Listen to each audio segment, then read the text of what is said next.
Et bonjour à tous, bienvenue sur mon podcast, le podcast de Franjo. Je suis très heureux d'être là. Vive émotion, le troisième épisode.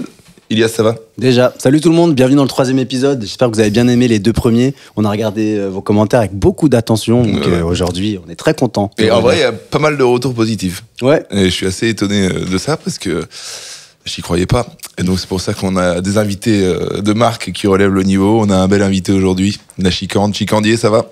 Très bien, merci. Et merci de me recevoir. Je suis très content d'être là. Merci, ça fait plaisir. Merci de prendre du temps, de venir directement de Montpellier, tu m'as dit. J'arrive de Montpellier avec ma petite valise, le petit provincial. Ah putain, c'est top. Voilà. Je pensais que tu venais directement de Saint-Etienne, mais en fait, tout ce que j'ai lu sur toi est faux. Non, mais j'ai vécu à Saint-Etienne pendant 30 ans. Saint-Etienne, moi j'appelle ça les villes du Middle West. C'est-à-dire tu crois que tu peux en sortir, mais tu y reviens toujours à un moment donné. Mais là, je m'en suis extirpé pour habiter Montpellier. Ok, chambé. Chicandier, on va te présenter rapidement. On a un petit rituel avec Ilias. Ilias présente les invités avec ChatGPT. Souvent, c'est très faux. Et donc, du coup, tu vas être amené à corriger, peut-être. Corriger, exactement. Tu vas nous dire ce que mais t'as une tête de branlos. C'est pas un concept. C'est de la fainéantise, c'est pas un concept. Non, voilà ce que ChatGPT dit de toi. Donc, Laurent Régaraz dit Chicandier ou Jason Chicandier est un humoriste, producteur et acteur originaire de Saint-Etienne.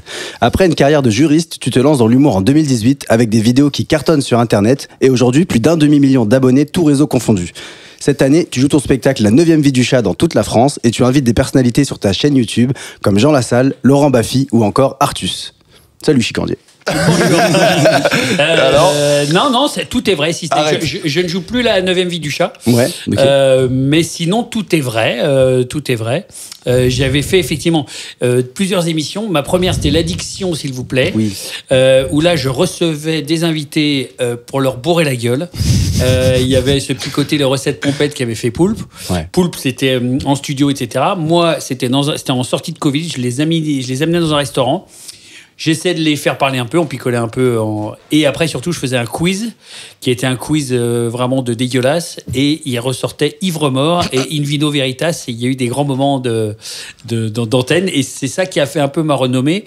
Parce que du coup, les gens venaient pour se bourrer la gueule. Voilà. Mais maintenant, c'est terminé, c'est une autre époque. On a l'impression qu'on parlait il y a 30 ans, l'époque. C'est vrai, ça va vite. Et en fait, c'était il n'y a pas si longtemps, mais aujourd'hui, on ne pourrait plus le faire. L'Arcom m'était un peu tombé dessus, d'ailleurs. Arrête. Ouais. Si. Mais parce que moi je l'ai vu sur Internet, c'était pas sur Internet ça ? Si, mais quand j'ai fait une émission qui s'appelait L'Art de Vivre, avec Patrick Sébastien, qui m'a fait une très très belle imitation de Gainsbourg avec sa bite. Il y a une fellation là ou pas encore ? Je lui ai sucé un petit peu le bout, mais c'est vraiment. Mais là, c'est comme un invité normal, quoi. Oui. Voilà, c'est comme quand tu t'essuies les pieds quelque part. Exactement. Et ce qu'à un moment donné, on faisait venir des faux foies qui étaient des frères et qui buvaient. Attends, c'est quoi des faux foies ? Moi, je pouvais plus boire, donc je faisais venir mon foie et lui, il boit pratiquement plus, donc il venait venir un foie. Et les 2 foies, on les faisait se dégueulasser. Et l'Arcom m'avait dit c'est pas bien, c'est incitation, etc. Ah ouais, d'accord. Donc, ok. Parce que l'Arcom, il faut savoir qu'aujourd'hui règle à la fois l'audiovisuel et le digital depuis un arrêt du Conseil européen de 2020 ou un truc comme ça. Ah, on peut plus. Non, là vous êtes soumis à l'Arcom, tout. Si merde. Faut le savoir. Merde, je savais pas. Ouais. D'accord. Ok. Pourtant il y a. On croit que sur le digital on peut faire ce qu'on veut. Ouais. C'est faux. Bah il y a quand même eu dernièrement Kirk là, ce scandale. Charlie Kirk. Non. La plateforme Kik, excuse-moi. Kik, où il y a eu un mort là, l'Arcom n'est pas intervenu. Bien sûr, celui qui se faisait chahuter, plus que chahuter par ses. Ouais. Exactement. Jean Manœuvre, je sais pas quoi là. Et l'Arcom normalement pouvait intervenir. Ils sont pas intervenus assez vite. Ça veut pas dire que l'Arcom a toujours des couilles. Hein. C'est vrai. Ça peut être des choix sélectifs de couilles. Exactement. Non mais du coup j'avais regardé. Alors ma première question c'est ça te fait de quoi de faire légende, Coloscopie, qui a un peu moins de vues, et maintenant le podcast de Franjo. Est-ce que ta carrière n'est pas en récession ? C'est-à-dire quoi, c'est un petit peu comme si t'attaquais ta carrière, tu vois, chez Ardisson. Après, tu passes chez Fogiel, et à la fin, tu finis chez Julien Lepers. Faire question pour un champion dans les campings. Non, pas du tout. Non, on est très content de t'avoir. Non, pas du tout. Et je sais qu'il est très suivi ton podcast, et c'est un plaisir d'être là. Écoute, c'est un plaisir partagé. Moi, j'ai regardé les gens de toi aussi, t'as regardé un peu. légende, j'imagine. C'est vrai que c'est intéressant comme truc, parce que on n'a pas eu la chance d'être invité, hein, de toute façon. Voilà, donc, et je me posais des questions, ça s'est bien passé, l'émission, ça avait l'air cool, quoi. Tu t'es tapé des barres de ouf. Guillaume Play est très, très cool. Ouais, ça a l'air. Il a pris surtout... Il a pris un format à un moment donné. En fait, il a proposé son format à plein de chaînes de télévision. Et toutes les chaînes de télévision lui ont dit non. Parce que c'est toujours pareil. À partir du moment où, mais c'est comme au cinéma, comme dans plein de domaines, à partir du moment où il y a un format, un créneau, tout le monde dit il faut faire cette chose-là. Et c'est des moutons de panurge. Lui, il a dit non, je veux faire un truc installé avec du temps, avec les invités qui ont le temps de s'exprimer sur des sujets approfondis, etc. Ils ont tous dit non, maintenant les gens ils scrollent sur leur téléphone. Donc ce que tu dis, c'est de la merde. Donc t'as qu'à aller faire ton truc ailleurs. Il a fait son truc ailleurs, il a cartonné parce que justement, les gens ont le temps de parler. Et donc maintenant, il y a plein de gens qui veulent passer que dans Légende, même des grandes personnalités du monde politique, du monde artistique, etc., parce qu'ils ont le temps de s'exprimer, ils ont le temps moins de développer leur argumentaire, et non pas d'être coupés et de finir en mème sur TikTok. Écoute, c'est clair. Et par rapport à la radio, par exemple, toi, j'ai vu que tu as fait pas mal de radio avec Khazar, par exemple. Ouais. C'est un truc que tu aimes bien aussi ? Les chroniques. J'adore. Alors déjà, j'adore Julien Khazar. Ouais.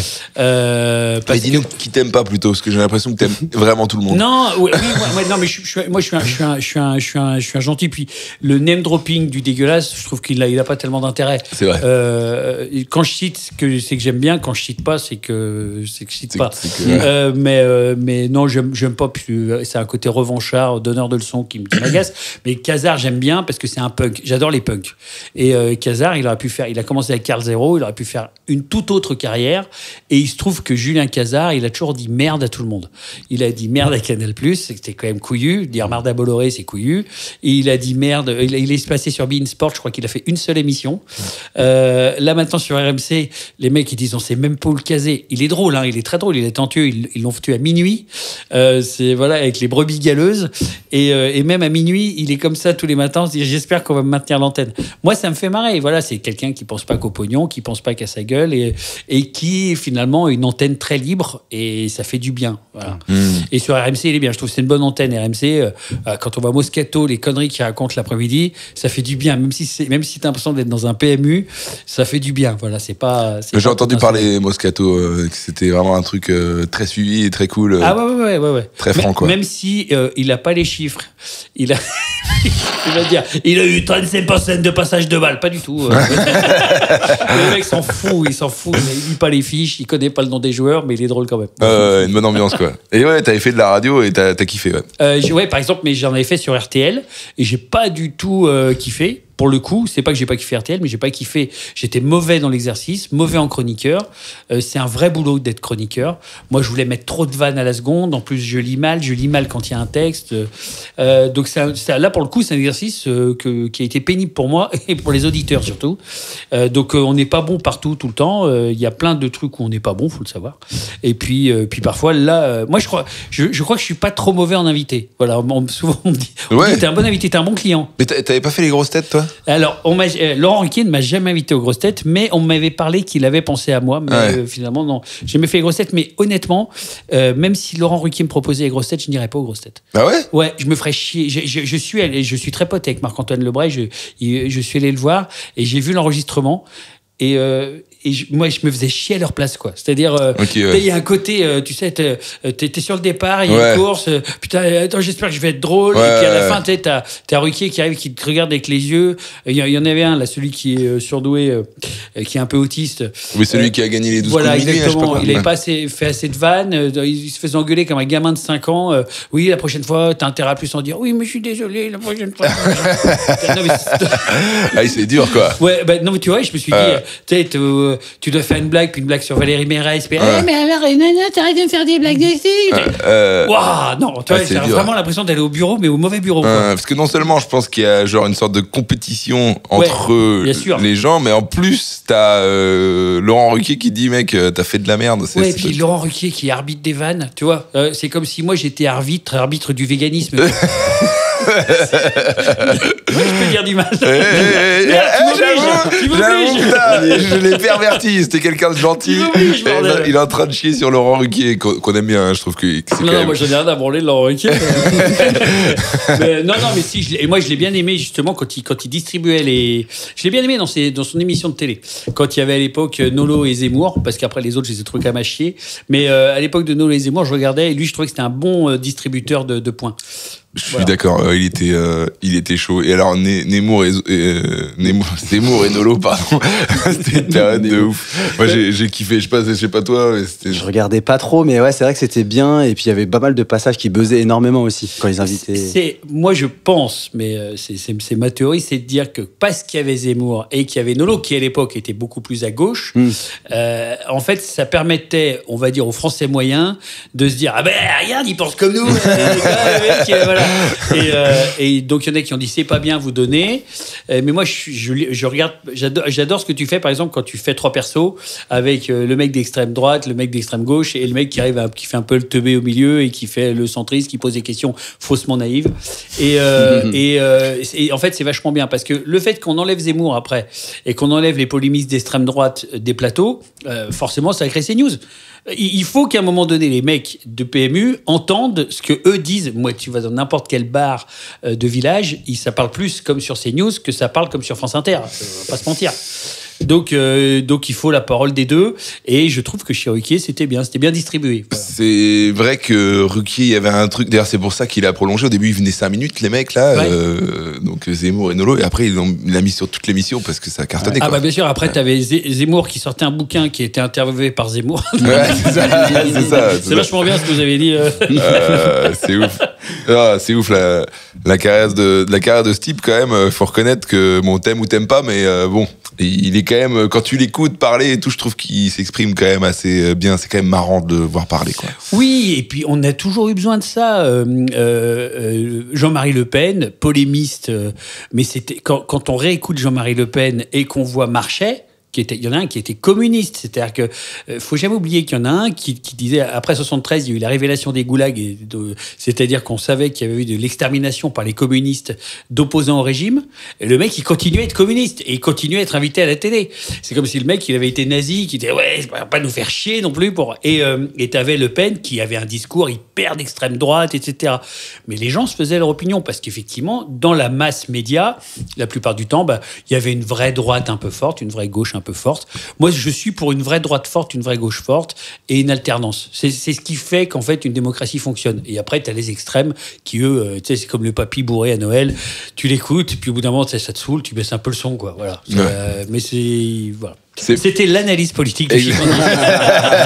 Exactement. Ton spectacle, il est quoi, à droite ou à gauche, toi? Alors, tout ce que je peux dire, c'est que je suis pas à gauche, c'est sûr. Mais je me place comme... Moi, j'étais souvent petit enculé de droite, Pompidou, tu vois, voilà. Pompidou. Non, mais dans le sens où j'ai eu des parents, j'avais un père chirurgien, une mère ophtalmo, c'était des libéraux, ils ont bossé comme des porcs, ils ont payé beaucoup d'impôts, ce qui est normal. On partait en vacances à Val d'Isère, à Port-Grimaud, à Sainte-Maxime. Moi, j'allais aux États-Unis, je partais en Angleterre, d'ailleurs, ça me fait marrer parce qu'on veut faire un truc avec Max Boublil, qui lui était vraiment le petit feuge de droite du centre de Paris. Levallois. Et on se marrait là-dessus parce qu'on se trouvait à Brighton et c'était on était des petits bourges et à un moment donné ne pas se reconnaître ou dire qu'on n'est pas ça serait faux et puis les gens le voient donc moi je me cache pas derrière mon petit doigt, voilà. Mais je trouve ça courageux. J'ai l'impression que dans le métier là, actuellement, être de droite c'est presque une insulte, quoi. C'est complètement... Moi je sais que ça me ferme des portes. Ouais. Oh là, on a perdu la lumière. Non, c'est bon. C'est la régie. C'est la régie qui t'a coupé la porte. C'est tout simplement ton photographe que tu payes au black avec l'argent des manèges. Qui a appuyé sur le bouton. Même lui, il aime pas ce que tu dis. La censure. Il me coupe. Et pour ceux qui sont en audio, il y a eu la lumière qui a été coupée. Non, ce qui m'énerve, c'est qu'en fait, il y a comment dire, une gauche. Je pense que la gauche a un nouveau visage et qui change au fur et à mesure de prisme et de couleur, et que du coup ça devient une gauche qui de temps en temps n'écoute pas certains malheurs du monde parce que ça fait pas bien de dire ça, et qui vont se focaliser sur d'autres malheurs parce que là pour le coup ça a le vent en poupe. Donc c'est une sorte de gauche à géométrie variable qui est légèrement agaçante, surtout quand on côtoie de près, qu'on voit que c'est des gens qui ont, je ne citerai personne, mais qui ont des bonnes Philippines, qui payent au noir, qu'ils appellent comme ça, que j'ai vu sur des plateaux de cinéma, et qui après sur les trucs vont te faire des leçons de gauche, c'est légèrement agaçant, et je crois que les Français, ça les agace. Donc je dis, tant qu'à faire, moi je dis que je suis droite, mais je ne fais aucune leçon, ni de ce qu'on doit penser, ni de ce qu'on ne doit pas penser, et je pense qu'ils devraient s'en arrêter à leur métier, à savoir acteurs, actrices, réalisateurs, réalisatrices, et s'ils veulent faire passer un message politique, ils le font à travers leurs films, leurs chansons, ou leur art, mais pas forcément sur les plateaux. C'est vrai que nous, en tant qu'artistes et tout, on est souvent amenés à donner notre avis sur une situation, que ce soit politique, etc., machin, alors que c'est vrai qu'on n'est vraiment pas les mieux placés, quoi. Ah non. Je parle pour moi, hein. Ouais. J'ai l'impression de ne pas être assez qualifié pour répondre à toutes les questions. Il y avait Marina Foïs elle sort un film avec Roche Dizem sur Simone Signoret et Yves Montand qui s'appelait Toi qui m'aimais. Et je suis pas toujours d'accord avec Marina Foïs qui parfois a pris des positions pour le coup bien à gauche, c'est un petit peu pour moi la gauche caviar dans toute sa splendeur, mais elle disait un truc très vrai parce qu'avec le temps elle se radoucit et je trouve qu'elle devient plus, on va dire, sage, et elle disait maintenant je ferme ma gueule sur les sujets que je connais pas. C'est vachement bien en fait.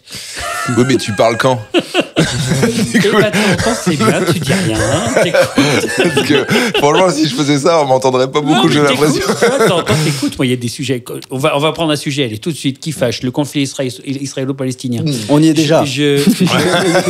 Éteins la lumière. Je ne vais absolument pas donner mon avis. Un jour, quelqu'un me pose la question, j'ai dit, il y a des universitaires, ils ont passé leur vie à essayer d'étudier le problème, etc. C'est pour que moi, Chicandier, qui fait des vidéos de merde dans ma caisse où je me bourre la gueule, je vais expliquer le conflit israélo-palestinien.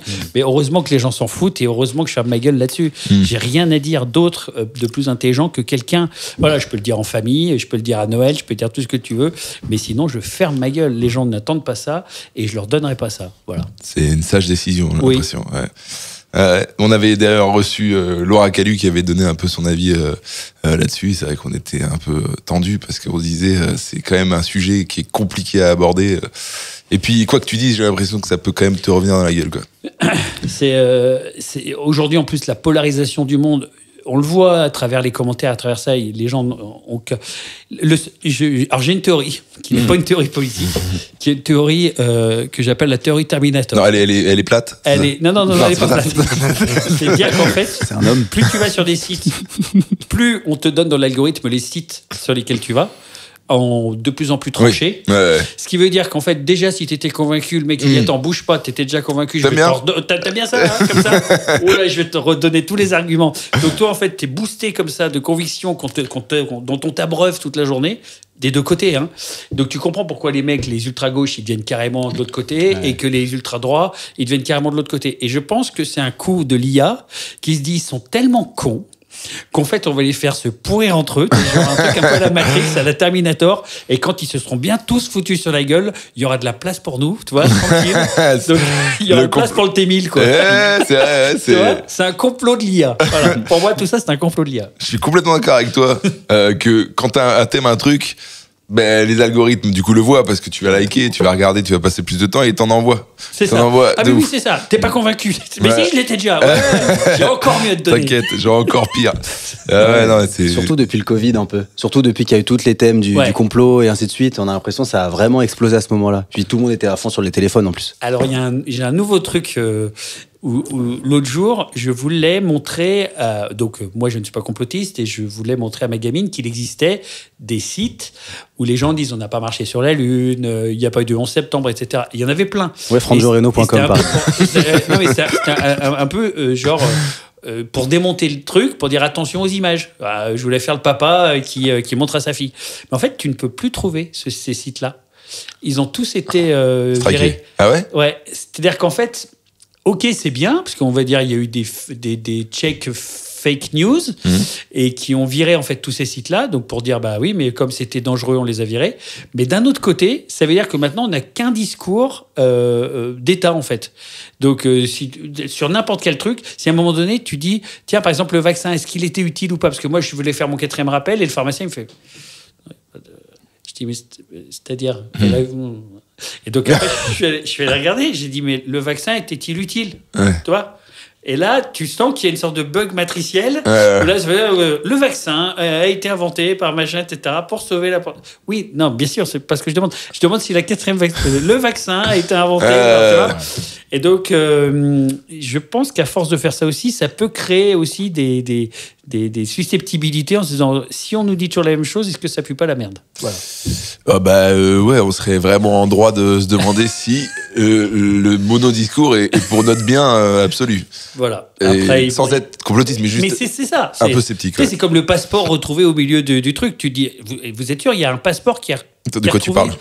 Pendant le 11 septembre, ils ont dit on a retrouvé le passeport au milieu des décombres. Oui. Et là, tu peux dire, tiens, c'est pas dire que tu dis pas qu'il y a des tours qui ont été écrasés, qu'il y a eu des avions dedans, que c'est Al-Qaïda, etc. Tu remets pas ça en cause. Tu dis juste, tiens, c'est bizarre. Alors, tu tapes, tu fais donc passeport retrouvé. Et là, oui, mais je... Et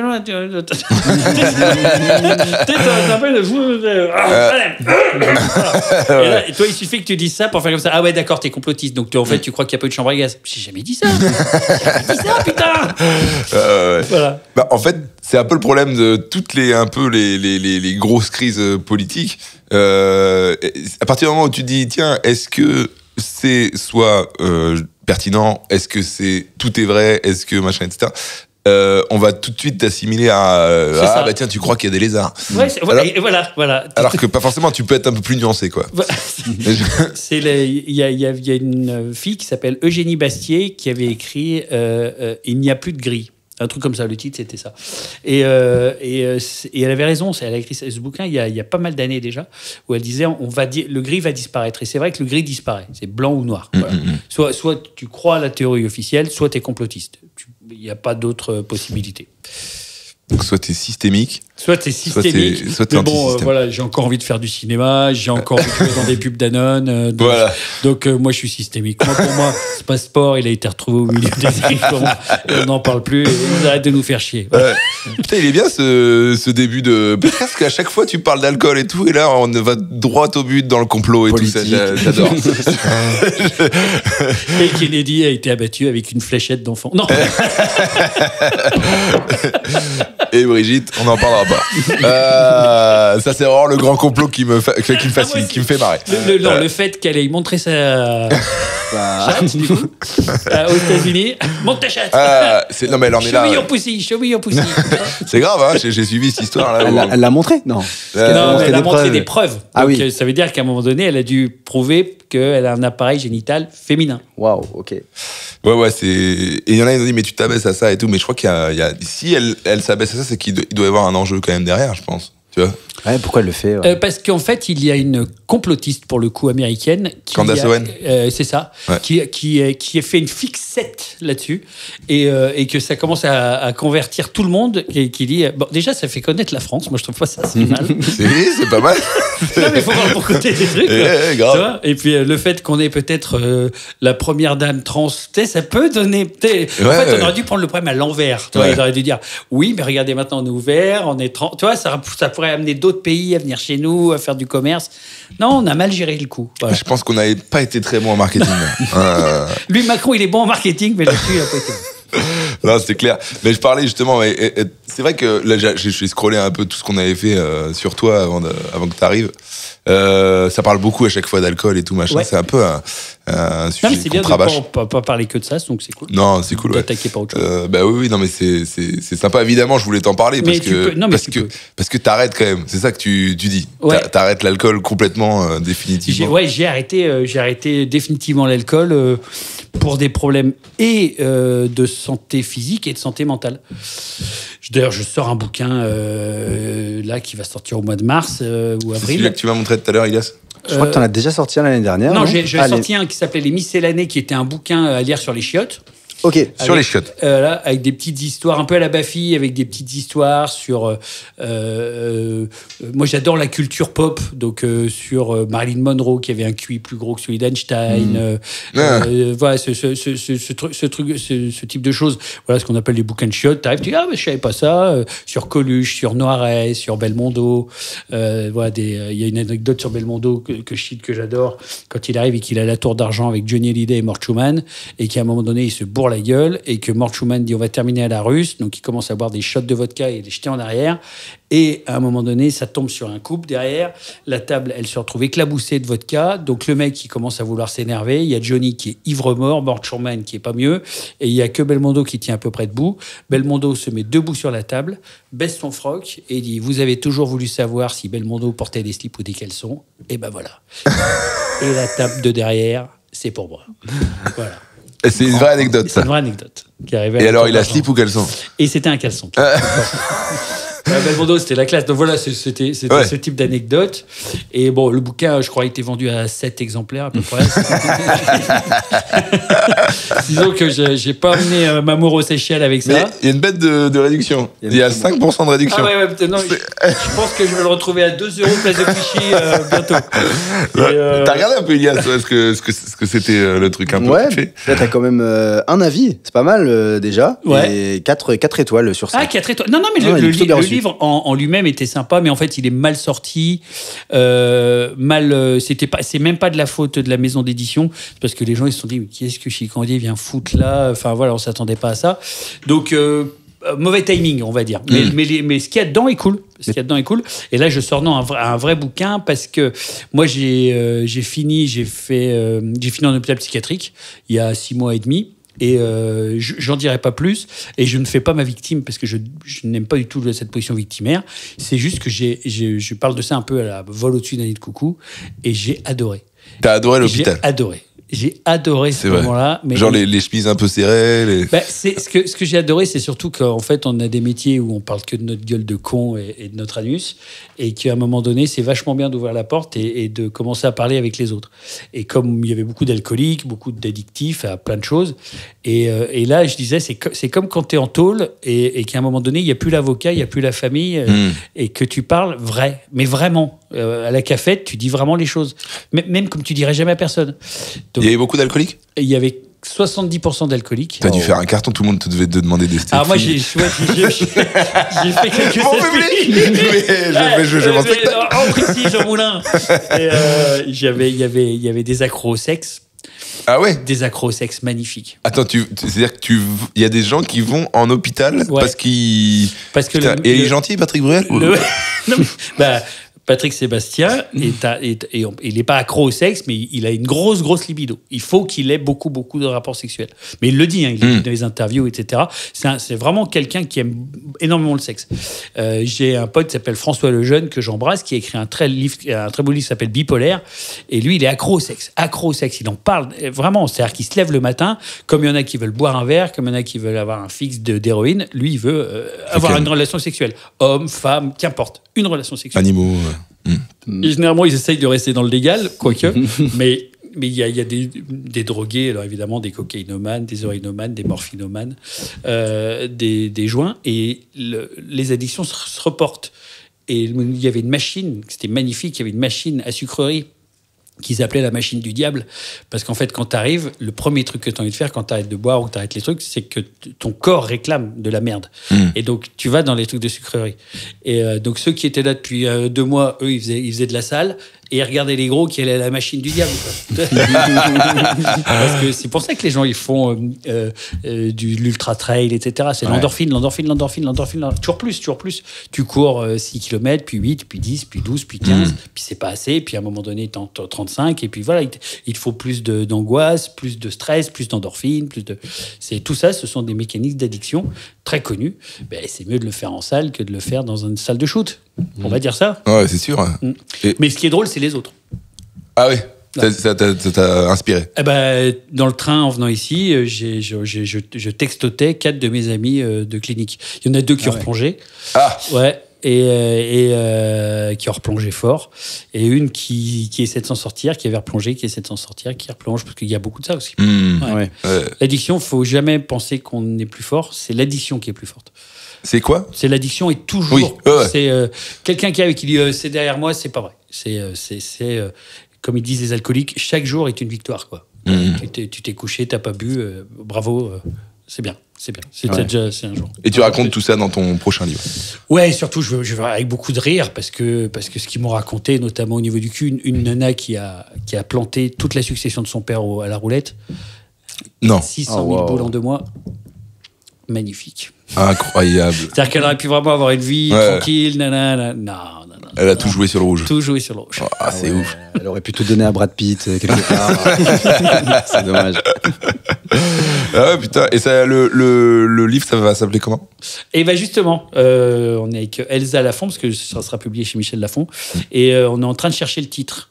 Moi, au début, je voulais que ça s'appelle Tout le monde ment, parce que c'est une phrase que j'adore de Dr House, qui dit Tout le monde ment, ce qui est très vrai. On se ment tous, tout le temps. Et on croit qu'on ment pas, mais on ment. Tu vois, t'as arrêté de fumer, puis tu fais, mais tu fumes, mais tu fumes plus. Oh non, mais une de temps en temps.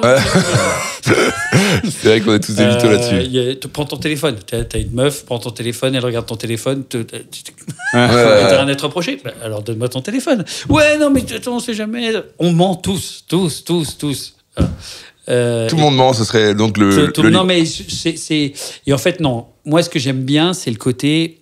La folie n'est peut-être pas là où on croit. Voilà. Parce qu'il y a un proverbe belge qui dit, j'ai l'impression, il y a 2 Belges dans un asile et qui dit, j'ai l'impression que les murs, ils sont dans le mauvais sens. C'est beau. C'est beau. J'ai un peu de mal à le comprendre. Les fous sont dehors, quoi. Ouais, c'est dans ce sens-là. Les murs, ils sont pas dans le bon sens, quoi. Et là, c'est vrai que dans le monde dans lequel on est, avec les internets et les commentaires et les trucs, t'as vraiment l'impression que parfois les fous, ils sont pas. Chez les fous, c'est des gens qui se posent et qui savent déjà qu'ils sont un peu fous et qui ont déjà pris ce recul. Mais sinon, dans la vraie vie, tout le monde ils disent, lui, il est fou. Moi, je suis pas fou. Bah non. On l'aurait vu, sinon. Ouais. Putain, j'ai hâte de lire ce truc. Ah bah ça donne envie. Et tu vas en parler dans le prochain spectacle? Et alors là, c'est une info que je vous donne, parce que moi, jouer tout seul, ça m'a pas du tout réussi. Notamment, c'est ce qui m'a plongé vers les abîmes. Mais tout seul, tout seul. Je savais pas que j'étais bipo. J'ai vu que j'étais bipo. Maintenant, je suis sous lithium. Je suis stabilisé, donc ça va mieux. Mais il faut que je le prenne tous les jours. Sinon, moi, j'ai des potes sous lithium. Ils se terminent à poil. Ils font des tours de pâté de maison. Ils se barrent pendant 2 semaines aux Seychelles. Ah ouais. Ils reviennent et tout. Ouais. Non, c'est important de prendre son médoc. Mais sinon, j'ai joué tout seul, ça a été dur. Tu dois vivre ça. Il y a le côté quand même, t'arrives, l'hôtel Ibis ou le Mercure, enfin tout dépend de la position que t'as, mais même si c'est un hôtel de luxe, qu'importe, t'es tout seul, t'es avec ton régisseur, tu vas voir les gens, tu reviens chez toi tout seul, tu te tires sur la fronde, tu te mets une rediffusion de Jean-Luc Reichmann, le lendemain matin t'es dans ton train. Putain, alors qu'à 2, quand j'étais avec mon matou, on rigolait, quoi. Voilà. Ouais. Et le rire m'a manqué. Et puis, t'entends, quand tu fais un flop, bah, c'est un peu comme au foot, tu partages la défaite. Et je trouve que la victoire, je sais pas si ça te le fait, mais il y avait Blanche Gardin qui en avait parlé merveilleusement, je trouvais. Quand t'arrives, la victoire, elle est finalement de très peu courte durée, enfin de courte durée par rapport à toute la période de solitude qui se passe après. C'est-à-dire que c'est standing ovation, tout le monde, tu fais les photos, génial. Et une demi-heure après, t'es au fond de ton plumard et t'es comme ça. Ouais. C'est ouf. Tout est retombé. Toute ta sérotonine, tout est. Il y en a qui se sont foutus en l'air à cause de ça. Bien sûr. Comme c'est. Je crois que c'est Robin Williams qui s'est foutu, qui en parlait. Ouais. Robbie Williams, c'est un grand bipolaire aussi. J'ai dit Robin, hein. Non, c'est Robbie Williams. Robin, c'est le chanteur. Et les deux, d'ailleurs, bipolaires. Ah ouais? Bipo, les deux, ouais. Ok, putain, je savais pas. Très, très beau reportage sur la bipolarité de Robin Williams, le chanteur. De Robbie Williams, le chanteur, sur Netflix. Okay. Magnifique. Et il a fait un film qui s'appelle Better Man, justement, où il s'améliore et il a arrêté maintenant tout, la drogue, l'alcool et tout. Alors, il est devenu un peu plus chiant. Mais il va bien. Il fait des chansons de merde, il est plus chiant, mais il va nettement mieux. Il va mieux, mais il est chiant. Il ne faut plus du tout l'écouter. Non, mais c'est vrai qu'il y a ce côté, comme tu dis, quand t'es tout seul, quand ça s'arrête, tu rentres chez toi, si t'es pas accompagné, c'est dur. Ouais. Il y a beaucoup d'artistes qui en parlent. Laura Calliol en parlait au dernier podcast aussi. Et on dirait que c'est un truc très commun chez vous. Ouais. Je sais pas trop comment vous pouvez faire pour pallier à ça. Toi, je sais que t'es souvent très entouré dans tes tournées et tout. Franjo. Ouais, du coup, moi, je viens toujours avec, entre autres, Ilias qui m'accompagne quasiment partout. Puis, il y a à chaque fois, on est 3-4, tu vois. Oui, ça c'est bien. C'est ma manière de lutter. Mais mais c'est bien. C'est bien. Et vous vous déplacez du coup beaucoup en bagnole? Non, en train. Train, okay. Ouais, en train. Prenez le petit carré pour vous. Exactement. C'est ça. Voilà. Mais aux cartes, ça devient un week-end entre potes, quoi. Ouais, mais ça, non, mais ça c'est cool. Ouais. En fait, moi, le truc, c'est que finalement, le moment avec le public qui est très bien, hein, ça devient accessoire. Ouais. J'organise tout ce qui est autour, et après la date, ça se passe bien ou mal, c'est pas grave. Tu vois, c'est un peu ma manière à moi de pas être dans le spleen un peu et de trop en attendre de ce moment avec le public, où finalement, comme tu dis, après. Bah, t'es tout seul, quoi. Ouais, et souvent, je suis sûr que ça te l'a déjà fait. Quand moi j'avais, en plus j'étais super bon vivant et tout, donc quand à un moment donné t'expliques, je suis toujours bon vivant, hein, je mange toujours de la viande demain, mais quand t'expliques qu'il y a des gens, par exemple, ils ont ouvert leur brasserie pour toi, dans une ville, tu vois, normalement ils ferment à 22, puis c'est super compliqué, on sait que la restauration, faut prendre du personnel et tout, et donc le brasseur il dit bah tiens, comme il y a l'autre con qui vient, je crois qu'il y a mon beau-frère qui l'adore, qui vient avec son copain, qui vient avec le machin, qui vient avec le charcutier, qui vient avec le truc. Toi t'arrives, tu sors, et eux ils pensent pas qu'ils sont lourds. Et toi t'es comme ça, et là pour le coup le sandwich triangle, tu sais, devant Reichmann, tu vois, en te caressant les glaouis, vraiment te manque, hein. Je vois. T'as pas si faim que ça, avec le mec qui t'apporte des grandes tranches, tu sais, comme ça, de pâté en croûte, en disant on va se régaler. Ouais. Et alors moi c'est toi qui aimes les blagues, c'est 2 putes. Et en vrai, t'es courageux de faire ça, d'aller dans les brasseries, etc. Parce que franchement, t'arrives à un truc. Non, mais parfois c'est génial, et parfois je le dis même au tenancier de la salle ou un truc comme ça, tu fais les yeux, style si ça te tendu pas, parce que comme demain matin je prends mon train à 6h, juste pour voilà. Ouais. Non, fais juste 5 plats. 5 plats, le fromage, 3 desserts. Et surtout que toi, t'as vraiment l'image du bon vivant, donc on doit te servir des jerrycans de bière. T'as des trucs, je savais pas que ça existait, à part dans les 12 travaux d'Astérix, tu vois, quand t'as le Belge qui fait le cadère. Tiens, ça me permet de rebondir sur une question de notre ami Pierre-Hugues José, qui était là au premier épisode, et qui t'a envoyé, parce que vu que tu lui avais envoyé une question, bah, il s'est permis de te répondre. Et donc je vais te lire cette question. J'aurais une petite question. Alors, je te la... Rien, t'as capté, imagine. Donc je te la lance. Comment que c'est le grand? Tranquille, c'est le Pierre-Hugues. Toi qui fais de chaque gueuleton un manifeste contre la morosité, j'avais une petite question pour toi entre épicuriens, t'as capté, imagine. La faucheuse, elle débarque, elle te dit que c'est ta dernière soirée sur Terre. Si tu devais organiser le banquet ultime et inviter 3 personnes, vivantes, mortes, réelles ou fictives, qui serait à ta table et surtout, qu'est-ce que tu boufferais? Et qu'est-ce que tu boirais ce soir-là? La bise sur les cajous. Quel personnage ce Pierre-Hugues. Ça c'est une excellente question, parce que le seul problème c'est que si c'est ma dernière soirée, ma réponse c'est de dire avec ma femme et ma fille, puisque après je reverrai plus jamais personne, donc je dirais avec ma femme et ma fille. Après, si on est dans un truc plus à bulle, puisque ça n'arrivera pas, je prendrais Benoît Poelvoorde, ça c'est sûr. Je prendrais Coluche, et je pense que, et j'hésite encore, vu qu'il est toujours avec moi, je pense que je prendrais Gainsbourg quand même. Gainsbourg. Ouais, mais le problème de Gainsbourg, c'est qu'il faudrait qu'il soit en forme, quoi. Et on commencerait la soirée au bar du Lutetia, où on se ferait faire des cocktails, mais des cocktails magnifiques. Tu vois, les cocktails hyper bien travaillés, etc., où tu crois que tu bois pas trop d'alcool, mais en fait, ça te défonce. Je me prendrais 1 ou 2 102 dans la tronche, évidemment, avec Gainsbourg. Et après, on irait certainement manger chez mon parrain, Pierre Gagnère, quitte à faire. On irait dans un 3 étoiles. Et là, je lui demanderais tout son menu avec les écrevisses, parce qu'il a un menu aux écrevisses qui est fabuleux, et tout autour de la volaille. Et je pense qu'on referait le match avec des grands flacons jusqu'au petit matin. Et on irait se terminer à l'heure d'ouverture de la closerie des Lilas pour se terminer au Ricard. Putain, on dirait que t'as déjà posé plusieurs fois cette question, quoi. J'étais dedans. Alors, attends, pourquoi t'as dit Poelvoorde, Gainsbourg, ouais. Et qui? Et Coluche. Et Coluche. Ah oui, et là, t'as pas le temps d'en placer une. Hein.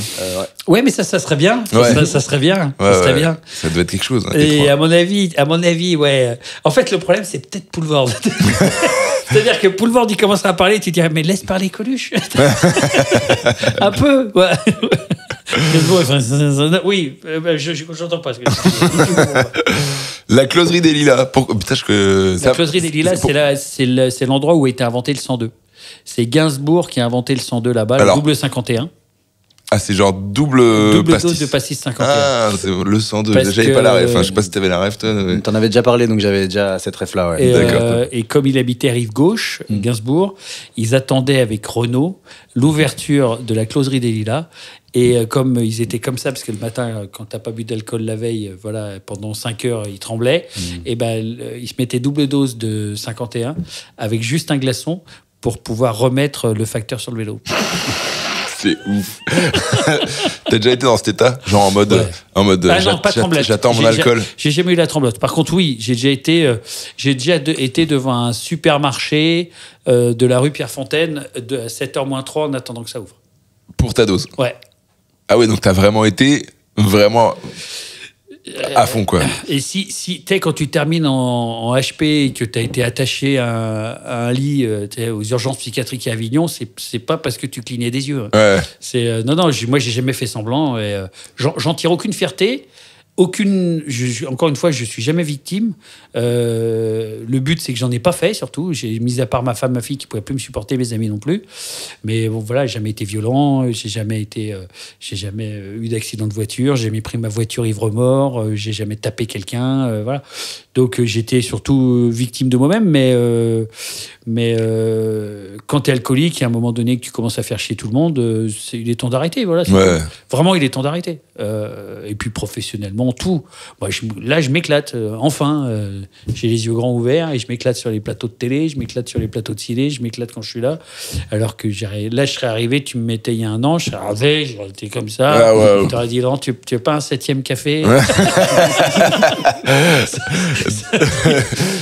donc, selon toi, t'es plus heureuse sans alcool? Non, mais surtout, ce qui me fait marrer, c'est que les gens ils disent mais t'étais plus drôle quand tu buvais. J'ai envie de leur dire, mais non, Matou, mon pote Matou, avec qui justement on veut refaire un spectacle, Matou pourrait vous dire non, il était drôle quand il buvait pas.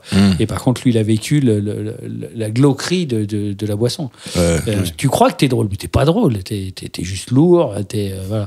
Alors, mis à part me foutre en calbute dans tous les restaurants de France, je faisais pas grand-chose qui était drôle, quoi. T'en penses quoi un petit peu de... Je sais pas si vous avez suivi, il y avait eu Léa Salamé qui avait reçu Artus et même, je crois, Gad Elmaleh, où, tu sais, elle leur disait un petit peu, vous êtes pas très marrant parce que vous buvez pas, quoi. Il y avait eu cette petite injonction. Bien sûr. Qu'est-ce que t'en penses, toi, de ça?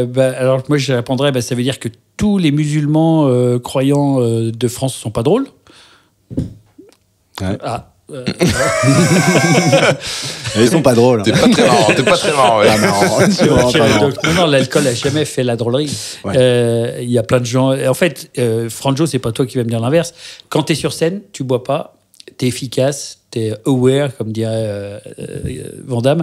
Et c'est que justement, t'es à l'écoute de tout et t'es super précis dans tes gestes, dans tes vannes et tout. Si tu commences à boire, t'es moins précis. Si t'as bu, moi comme je faisais parfois avec une demi-bouteille de vodka avant de rentrer sur scène, là t'es carrément pas drôle, tu fais rire que toi et encore tu te fais même pas rire.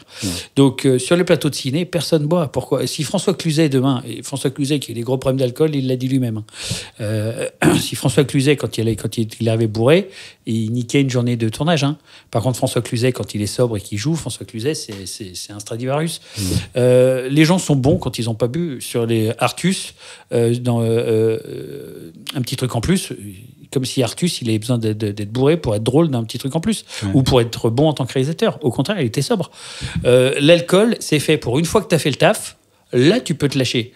Mais tes copains en soirée, quand ils ont picolé que toi t'as pas picolé, ceux qui sont pas drôles, c'est tes copains, c'est pas toi.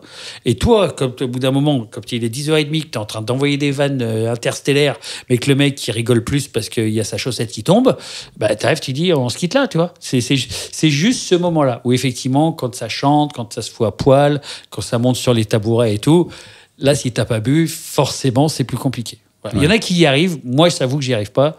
À 10h30, je m'en vais. Mais en tout cas, le fait d'être drôle parce que t'es bourré, ça, c'est une connerie. Voilà. C'est une croyance. C'est une croyance. Ouais. Et en vrai, moi qui bois pas, je me sens, si je suis entouré de gens qui boivent, à 10h30, je me sens exclu. Ah, bien sûr. Et pourtant, t'es toujours aussi drôle. Mais eux, Alors, ils ça, rigolent pas. C'est un autre sujet. Mais... Non, mais ils rigolent à tes blagues au début, et puis après, ils rigolent à leurs propres blagues. Ouais. Et là, c'est toi qui te dis, putain, c'est long. Waouh, ça va être long. On voit que t'as beaucoup bu parce que tu le fais super bien. C'est ouf. Et d'ailleurs, souvent, je suis tombé sur Bleu Métal, j'ai dû faire des recherches pour comprendre ce que ça voulait dire, quoi. Alors, c'est une expression de carrossier stéphanois. En fait, bleu, ça veut dire c'est ta couleur dans laquelle de peau. Tu sais, il y a Groland qui a fait un truc extraordinaire où ils se faisaient appeler les violets. Tu vois, ils étaient racistes contre les blancs. Et tu sais, c'est des mecs de PMU comme ça. Là. Dégagez les blancs. Et donc on se met bleu, ça veut dire voilà bleu, et bleu métal, c'est une couleur de carrosserie. Et donc c'était bleu de Bresse, bleu des Vosges, bleu métal, voilà. D'accord. Et donc bleu d'Ambert, donc bleu métal. Qu'on dit à Saint-Étienne, le A est un O, ça fait bleu métal. Ça fait vraiment tout de suite on y est, quoi. Là on est dans le tuning, c'est génial. Putain, stéphanois. Et tu parles de Saint-Étienne, c'est un peu ton melun à toi, j'ai l'impression. Oui. Ouais, en fait c'est de la merde, mais t'en es quand même fier. Bien sûr. Ouais. Chaque fois qu'on y va à Noël avec ma femme, quand on repart dans direction du sud, on dit chaque kilomètre est une victoire. Mais d'un autre côté, quand on y arrive, on a cette explication, cette excitation des gosses à Noël, tu sais, quand il neige, il y a les premiers flocons, quoi. Voilà. Donc on sait qu'il va y avoir de la merde, on sait qu'il va y avoir du croustillant, on sait qu'on va nous apprendre des trucs, mais tu sais pas, l'autre il est parti avec machin, puis l'autre ici. Donc on est excité, mais à la fin on est content de repartir. Mais ça restera toujours ma famille, c'est ma famille de cœur, et ça sera ma famille. C'est là où j'ai fait mes études, c'est là où j'ai rencontré ma femme, c'est là où ma fille est née. Donc ouais, mais c'est dingue parce que c'est vraiment la référence de la ville de merde. Un peu. Oui. Sans vouloir t'insulter. Hein, ah mais... non, mais tu m'insultes pas. Moi, ça me fait rire parce qu'en plus, je suis né à Lyon. Donc, comme je suis un gros bâtard, quand je suis à Lyon, je dis que je suis lyonnais. Quand je suis à Saint-Étienne, je dis que je suis stéphanois. C'était à Bron, non? À Bron, exactement. Ouais. Et donc, moi, mes parents étaient lyonnais, mes grands-parents étaient lyonnais. Et donc, tous les week-ends, j'allais à Lyon. Donc, moi, je suis un fan de Lyon. Donc, à Saint-Étienne. Et j'aime pas le foot en plus. Donc, ça tombe bien. Donc, la rivalité, t'en bats la mais je m'en bats les reins. Mais il y a un mec qui m'avait sorti cette phrase sur Saint-Étienne que j'ai adoré. C'est un mec qui faisait beaucoup Lyon-Clermont-Ferrand. Mais pendant 30 ans. Et il m'a dit, c'est marrant, j'ai fait 30 ans Lyon-Clermont-Ferrand. Et je dis, mais tu t'es jamais arrêté à Saint-Étienne? Et là, il m'a répondu, eh ben, j'ai jamais eu l'idée. C'est vrai que ça donne pas envie. Ça veut tout dire. Dans cette phrase, tout est dit. Ouais. J'ai jamais eu d'idée. C'est ouf. Il n'y a pas un truc où tu te dirais, tiens, je vais m'arrêter pour... Non, mais c'est bien, en plus, Saint-Étienne, tu organises des trucs, j'ai l'imprestion, il y a des festivals, des trucs. Il y a Matou et moi, on avait fait la plus grande raclette du monde à Saint-Étienne, que Matou a repris la franchise. Donc, après, je voulais pas devenir capitale mondiale de la raclette non plus. Non plus, ouais, c'est quand même un plan de carrière. Capitale mondiale du design à Saint-Étienne, ce qui me fait beaucoup rire. Arrête, oui, je savais même pas. Ouais, on fait cité du design. Voilà, cité du design.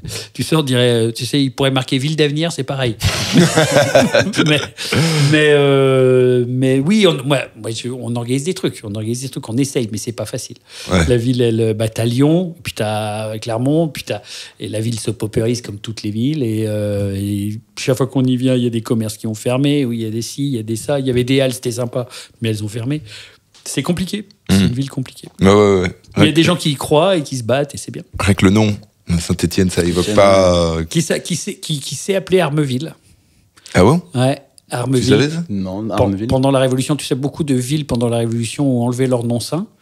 Et donc, elle s'appelait Armeville. Et pendant la période romaine, elle s'appelait Furania, du nom du Furan qui coule à Saint-Étienne, qu'on ne voit plus maintenant. Oui, je fais un petit peu Stéphane Bern aussi. Ah ouais, tu connais bien. C'est ouf. Moi, j'avais fait un peu des recherches. Toi aussi, Elias, t'étais tombé un peu sur le cinéma. Ouais. T'as participé au film Astérix, qui est l'un des plus grands navets de l'histoire du cinéma français, on va pas se mentir. Mais c'est quand même une première dans le cinéma, dans le grand cinéma, le grand écran, quoi. Ouais, oui. Il y en a qui m'ont dit, ouais, pourquoi, etc. Je dis, parce qu'on te propose Astérix toi qui viens d'arriver dans le métier, et tu dis non, mais enfin, je veux dire, c'est ridicule. Donc j'étais très content. En fait, pour tout vous dire, j'étais ravi de l'avoir fait. Moi, ma fille, je pense que, et c'est pour ça, c'est pour pas enfoncer Guillaume Canet non plus. Et là, c'est pas pour faire genre solidarité. Guillaume Canet, on n'est pas potes, on se connaît pas, on part pas en vacances ensemble. Hein. Mais c'est juste pour dire que les enfants ont adoré.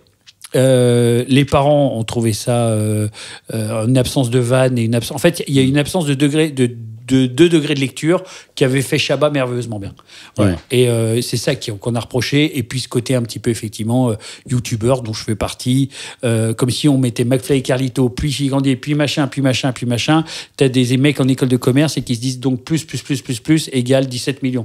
Non, ça marche pas comme ça. Tu te considères comme youtubeur? Non, mais maintenant, non. Mais à l'époque, oui, j'avais fait Bleu Métal. Les gens ils me considéraient plus comme youtubeur que comme autre chose. Et ce qu'on peut reprocher, c'est qu'il y avait un peu d'entre-soi. Je crois que Jonathan Cohen était un peu déçu d'un truc, c'est qu'il n'a pas pu faire les impros qu'il voulait faire, etc. D'ailleurs, je crois que c'est lui qui reprend la firme d'Astérix. Mais en revanche, je peux dire quelque chose, et là je remercie Guillaume Canet, c'est que d'avoir participé à un tournage aussi pharaonique, c'était fou. Et moi, il y avait la reproduction quand même de tout le village, c'était dingue. J'ai trouvé que Gilles Lelouch s'en était vraiment très bien sorti après Depardieu, et tout le monde l'a dit d'ailleurs, ça a été salué. Et quand on est arrivé à l'avant-première au Grand Rex, je me suis retrouvé avec Ibrahimovic derrière moi, Vincent Cassel, Marion Cotillard, Guillaume Canet, Gilles Lelouch, Jonathan Cohen, et puis plus leurs copains, parce qu'il y avait des... Enfin, c'était fou. Il y avait mon copain José Garcia qui était juste là derrière. Heureusement qu'il y avait José, parce que c'était le seul qui me parlait à peu près. Et c'était dingue, en fait. C'était un truc de dingue. Et d'avoir vécu ça, c'était dingue. Après, j'ai trouvé qu'on lui a été tombé dessus à bras raccourcis pour rester dans le thème. Alors que bon, il a fait 5,5 millions. Au final, le film a été à peu près rentabilisé. Est-ce que ce sera le meilleur Astérix de la firme? Non.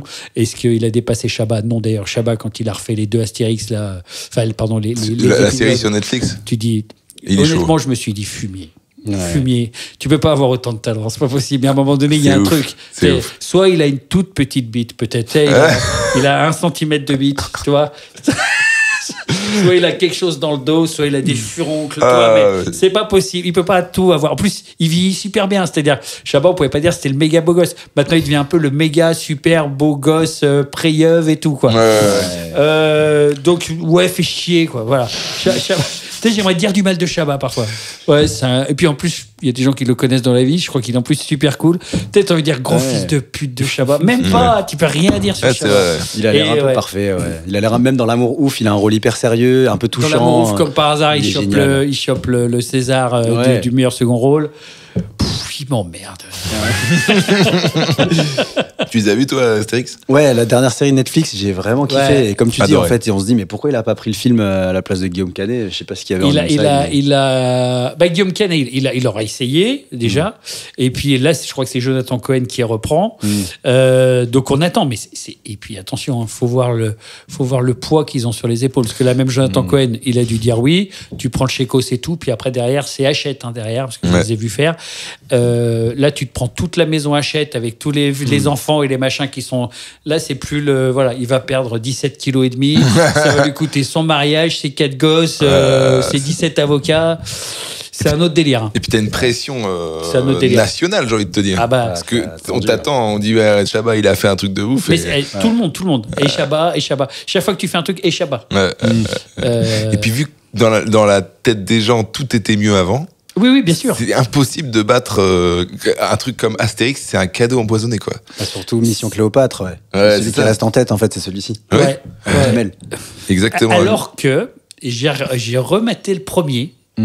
Lequel, le premier? Le tout premier, de Claude Zidi. Avec Clavier, Laetitia Casta, Depardieu et tout. Oui.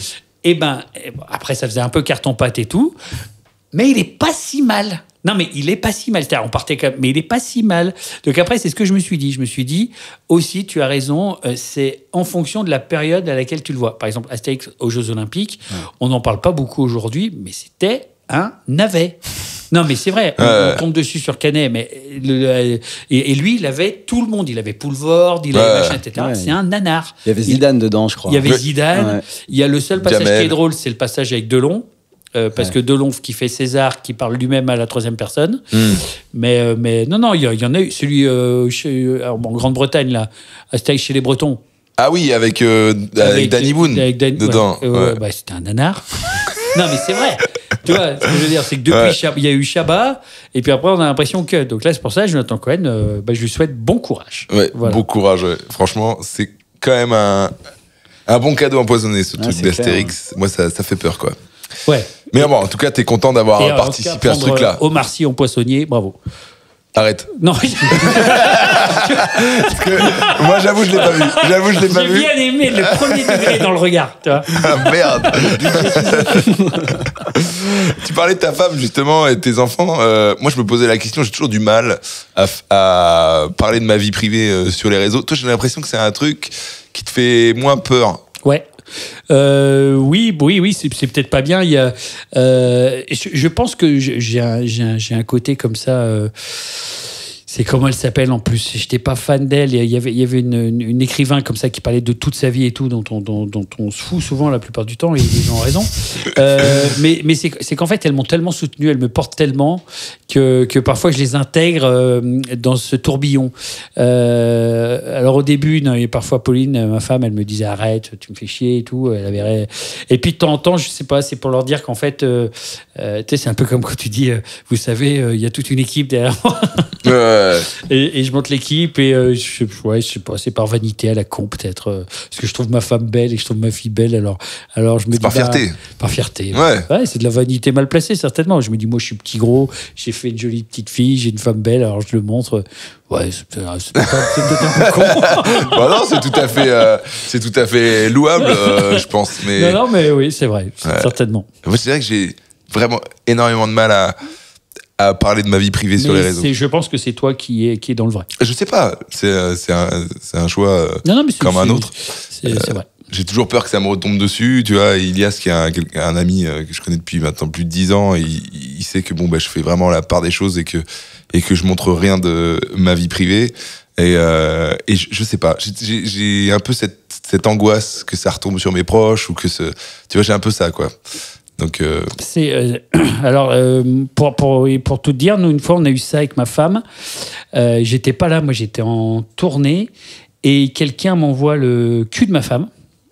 Il l'avait pas mis sur les réseaux, hein, mais il me l'envoie en message privé, le cul de ta femme, en disant tiens, j'ai le cul de la Rami devant moi, etc. Waouh. Et donc évidemment je l'ai insulté, après je l'ai bloqué, mais oui, je me suis dit qu'il y avait quand même tu vois, voilà, ouais, c'est ça. Typiquement, alors que ma femme, normalement, elle n'est pas connue. Ouais. Mais le mec, il avait reconnu ma femme à la plage et il avait photographié son cul alors qu'elle allait se baigner, quoi. Waouh. Voilà. La dinguerie. Ce genre de truc où tu te dis, là, j'aurais peut-être mieux fait de fermer ma gueule et de me taire et de pas la montrer, ouais. En fait, les laisser dans l'anonymat, c'est aussi les protéger. Bien sûr, c'est vrai. C'est pour ça que je dis que c'est toi qui as raison. Non, mais après, j'ai envie de dire, si c'est que ça, mais ça peut être pire, quoi. C'est déjà beaucoup, hein, en vrai. Mais oui. Le truc immonde. Heureusement, ils ont. En fait, Voici, ou c'était pas Voici, c'était Closer, je crois, qui faisait ça, qui à un moment donné faisait un point cellulite. Non, mais t'imagines, toi, il y a quand même. T'étais en première de couverture. Ah ouais. Non, parce que moi, on fait un point gros bide, honnêtement, ça me fait rire. Mais ils devraient le faire, ça. Un point gros bide. Mais ils l'ont fait. Ils l'ont fait parce qu'ils ont fait à un moment donné un point ventre et il y avait DiCaprio, Mark Wahlberg, Brad Pitt, etc. Et les mecs, ils ont des photos et c'est vrai que DiCaprio, il a tendance à faire un peu le yo-yo. Ouais. Et il y a des années où, il ressemble. Et Russell Crowe surtout. Russell Crowe, quand même. Ou Crowe comme la bière, quoi. Et donc là, là, c'était un point cellulite sur les fesses des femmes. t'es pris avec des angles hyper longs et tout, donc t'avais Beyoncé, Kardashian ou je sais pas quoi, etc. Et là, je pense que comme la presse se vend moins bien, qu'ils ont moins les moyens d'assurer s'il y a des procès. Ouais. Donc maintenant, et d'ailleurs, dans Voici, dans Closer, machin, il y a rien qu'on sait pas déjà. Bah oui. Oui, donc ça sert plus à rien, toi. Ça sert à rien. Ça sert à rien. Le tout en story. Exactement. Il y a tout en story, il y a machin, etc. T'en apprends plus par un mec qui justement prend le cul de Beyoncé. C'est vrai. C'est vrai. Mais c'est vrai que le point cellulite, je m'étais fait la réflexion, j'avais dit d'accord, on en est là quand même dans la vie. C'est ouf, hein. Et je regardais quand même. Évidemment. Parce que je suis un connard. Et nous, on a de la chance, physiquement, je veux dire, on se fait très peu tacler sur les réseaux. Alors, une meuf, c'est chaud, quoi. Ouais. C'est vraiment chaud. Il y a des histoires. Je voyais la Lena Situation qui se fait filmer en train de courir. Putain, mais c'est. Là, tu te dis, c'est chaud, quoi. Nous, on a de la chance d'être sur les réseaux en tant qu'homme parce que on n'a pas tout ça, quoi. Non. Et je voyais Laura Calu, que j'aime bien, que j'avais croisée à Avignon, d'ailleurs, il y a pas si longtemps. Et je vois. Alors, on voit que ça la touche parce qu'on voit qu'elle répond à tous ses détracteurs. Et.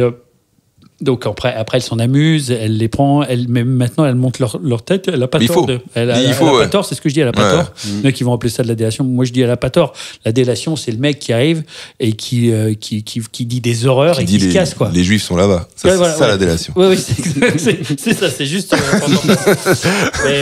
Mais c'est vrai que là, pour le coup, moi, je ne lis plus du tout les commentaires. Ah ouais. Je réponds à tous mes messages privés, et parfois j'en ai qui sont pas sympathiques, mais tu réponds quand même. Si c'est ça. Message privé, non, tout dépend de la teneur. Message privé, quand il y a des gens qui me disent je me désabonne, souvent je fais bloquer, dégager. Ouais. Je me désabonne. C'est soit tu me dis tiens j'ai pas aimé ça, etc. On en discute, mais je me désabonne, etc. Qu'est-ce que j'en ai à foutre, rien à branler. C'est ta vie, donc là je le bloque, je dis comme ça, je te rends service en fait. Tu m'auras même plus sur ton fil d'actualité. Encore mieux pour toi. Tu me dis merci. Mais non, sinon je réponds à tout le monde, mais non les commentaires, non je réponds pas. Ma femme t'entend, elle me dit ouais t'as vu le commentaire et tout, je dis me dis rien. T'as raison. Ouais. C'est hyper toxique. C'est quand même pas évident à gérer tous ces trucs là, quoi. Ces commentaires, ces trucs. Oui, parce qu'en fait le problème du commentaire dont les gens se rendent pas compte, c'est soit tu fais, soit tu fais pas. Mais c'est Astier. Je me compare pas à Astier, à ce génie. Mais lui aussi doit avoir une très petite bite, je pense. Oui, toute petite. Vraiment, c'est microscopique. En plus, même pas, c'est un gros queutard. Bref, toujours que Astier disait un truc très vrai. Il disait t'as les faiseurs et les diseurs. Lui, il fait. Après, t'aimes pas, mais lui, c'est fait, c'est parti. C'est comme ça que je raisonne. Je fais, c'est sur la toile. Il y en a qui aiment, il y en a qui n'aiment pas. Ils décident de commenter, ils font ce qu'ils veulent. Moi, après, si je commence à regarder les commentaires et que ça influe sur le prochain truc que je fais, c'est que déjà que j'ai perdu. Moi, j'ai des idées en tête. Ça plaît pas, mais je ne veux pas commencer à me mettre dans la tête de l'autre pour dire que si... Ah oui, il a raison, il faut que je fasse un peu moins comme ça, un peu plus de ci, un peu moins vulgaire, un peu plus de trucs. Bah merde, en fait. Je propose et après, tu disposes. Et si tu veux te désabonner, c'est très facile. Tu appuies sur un truc et tu me suis plus. Voilà. Ouais. C'est pas mal foutu quand même Internet pour ça. Exactement, je crois que tu as bien conclu cette séquence commentaire. En plus quand même, j'ai remarqué que tu n'avais pas spécialement beaucoup de bad buzz, malgré même tu vois, tu abordes des sujets un peu profonds et tout, mais j'ai pas trouvé de gros bad buzz sur toi, des choses. Pourtant, alors je disais c'est l'avantage de pas du tout bander, c'est que j'aurais pas de MeToo au cul quoi. Ça, c'est une bonne chose. C'est vrai. C'est vraiment c'est une très très bonne chose. Voilà. Je vous dis les enfants, ne bandez pas. Voilà, ne bandez pas. Voilà. Ça sera le conseil de Chicandier. Tu m'as parlé des hobbies de la chicande. Ouais, alors je t'ai suivi un peu sur les réseaux, j'ai vu que tu publiais beaucoup de padel. Ça m'a un peu surpris parce que on dirait que tu as un bon niveau, tu joues pas mal. Non, j'ai pas un bon niveau de padel, j'ai un niveau éclaté au sol, comme disent les gosses. Mais j'ai adoré ça. J'ai adoré ça. J'ai joué en Espagne et j'ai joué avec des potes. Et là, j'ai eu la chance par Arnaud Di Pasquale et Arnaud Clément d'être invité à Roland Garros avec mon pote Jean-Marie Blanc, qui lui joue très bien pour le coup. Et je me suis éclaté. Attends, à Roland Garros, tu as dit padel ? Ouais, en fait, les championnats de France de padel se jouent à Roland Garros. Ça a été un grand combat qu'ils ont mené avec Roland Garros. Okay. Et ils y sont arrivés. Et donc, ils arrivent à installer les cours de padel sur le central de Roland Garros et le Philippe Chatrier. Ah, incroyable. Ouais. Et c'est quand ça? Et c'est c'était en septembre. Ah ok, c'était en septembre. Ouais. D'accord, j'ai pas entendu. Et on a eu la chance, nous on a joué avec les deux Arnaud et c'était fou. Trop et après marrant. je me suis retrouvé avec Guy Forget. Moi je suis un fan de tennis à la base. Ouais. Et tu sais, toi Franjo, ça a dû t'arriver tout le temps. Tu rencontres des gens et tu dois faire comme si c'était normal. Tu vois, t'es pas impressionné. Ouais. Toi, oui, bien sûr, tu sais comme ça. Là, en ce moment même. Ouais, voilà. Et moi, j'étais avec Guy Forget. Guy Forget, il y avait le comte Forget Noah. C'était, mais vraiment, moi, c'était. Et donc là, je me retrouvais avec Guy Forget, comme ça, à parler paddle et golf, parce que c'est un très grand golfeur. Et comme si c'était normal. Tiens, Guy, tu me fais passer le petit truc à la moutarde, là, s'il te plaît, tu te mènes le cul. Voilà. Alors que t'étais. Hyper impressionné de voir ce mec. Impressionné. Il faut, et je crois qu'en fait, ces gens-là, plus t'es impressionné, moins ils te parlent, et plus tu leur parles normalement, plus après t'arrives, tu dis bah allez, le mec il est là pour passer un bon moment, il est pas là pour jurer. J'ai trop aimé quand vous. Non, il s'en branle. C'est clair. En vrai, nous à notre échelle, on vit ça parfois. Ouais. C'est-à-dire que un mec qui va te traiter comme une star, tu vas le traiter comme un fan. Ouais. Et c'est un peu ça qu'il faut éviter, nous, dans notre métier, mais c'est pas facile parce que parfois, tu vas être amené à collaborer avec des gens que tu as regardés depuis 20 ans et il faut faire comme si c'était pas impressionnant. Et ça, c'est compliqué, quoi. Ouais. Parce que tu peux arriver, ça m'est arrivé, je sais pas, de croiser Gad Elmaleh, etc., que j'ai regardé depuis tout petit, etc., où je me disais, c'est chaud là. Ouais.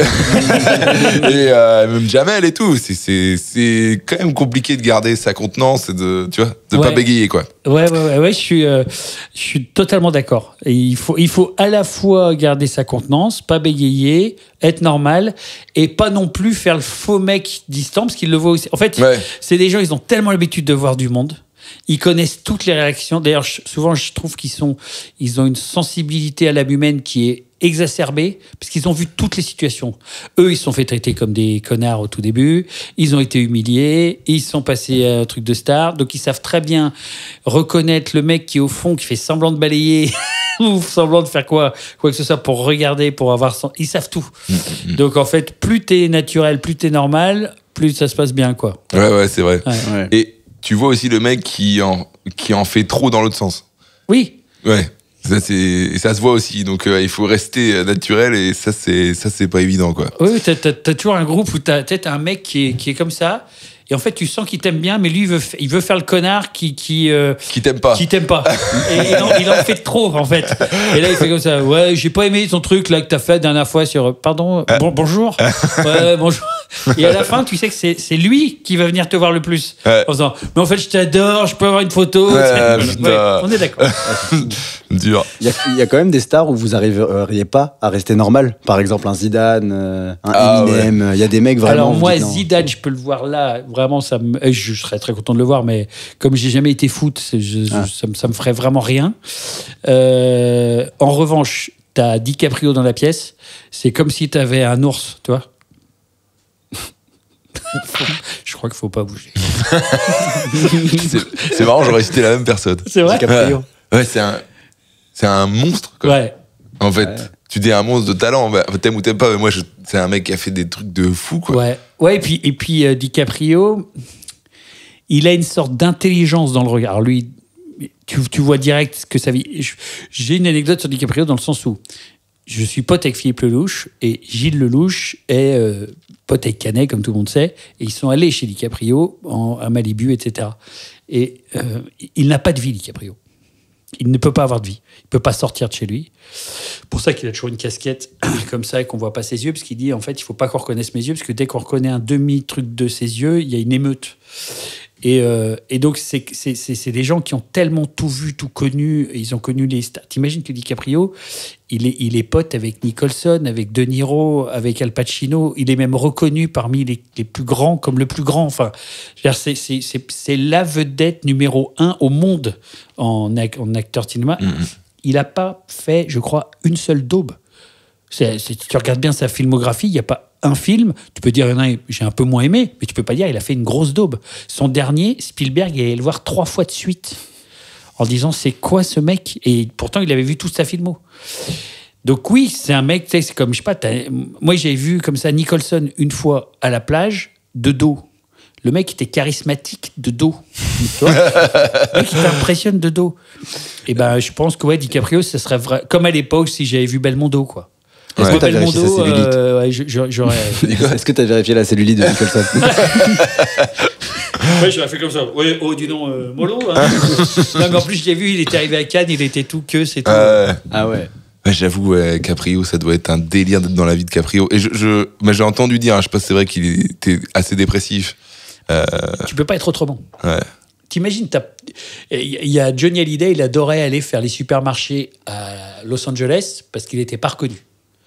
Et parce qu'il pouvait, comme il disait, acheter des sauces.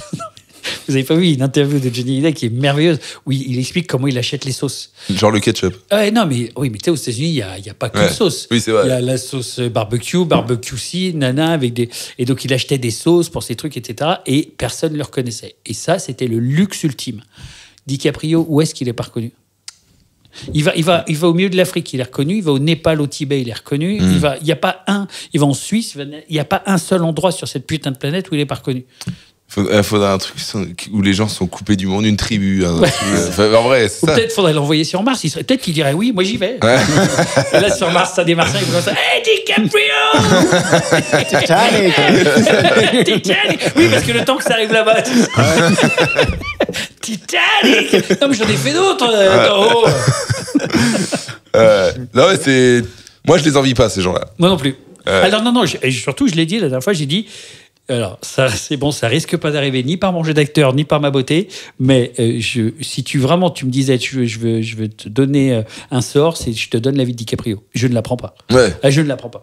C'est le luxe, c'est l'anonymat. Il y a plein de vies de succès comme ça que tu te dis, ah putain, il déchire et tout, mais est-ce qu'on voudrait cette vie? Souvent, non. Non. C'est tellement de sacrifices. Tu prends la vie de tous ceux qui ont été les plus grandes stars du monde. Elvis Presley. La vie la plus triste au monde. Marilyn Monroe, idem, la plus triste au monde. Sinatra. Sinatra encore, quoique ça allait mieux. Mais bon, la plupart du temps, Dalida s'est suicidé, Mike Brandt s'est suicidé. Et la conclusion, c'est on n'est pas mieux, nous, dans notre vie de raté, là. Si, parce que... Alors, nous, on a de la chance. Toi, déjà, tu as fait l'Olympia et tu vas refaire. Donc, c'est pas une vie de raté. Non, mais c'est comme on disait avec Julien Cazard, justement. Tu sais, t'as la ligne et être un peu en dessous. Tu vois, tu vois, jamais franchir ce plafond de verre qui fait qu'à un moment donné, quand t'es trop... Je vais prendre un exemple simple. Je vais prendre l'exemple de Florence Foresti. Elle a été numéro 1 femme. Mais est-ce qu'elle l'est pas toujours? Ah ouais, mais à un moment donné, il y a eu Blanche Gardin. Il y a eu Joël Robin, après il y a eu Foresti, après il y a eu Blanche Gardin. Puis les gens, ils te le rappellent tout le temps. Comme si tu étais au foot, tu étais ballon d'or. Tu dis non, je suis artiste. Mais dans la tête des gens, c'est vous êtes numéro 1 de l'humour, vous êtes numéro 1 de truc. Bigard, il était numéro 1 de l'humour, etc. Quand tu as été comme ça trop haut, à un moment donné, pour garder cette place, surtout dans l'humour, où c'est vachement, là pour le coup, tous les 6 mois, tous les ans, tous les 2 ans, t'es démodé.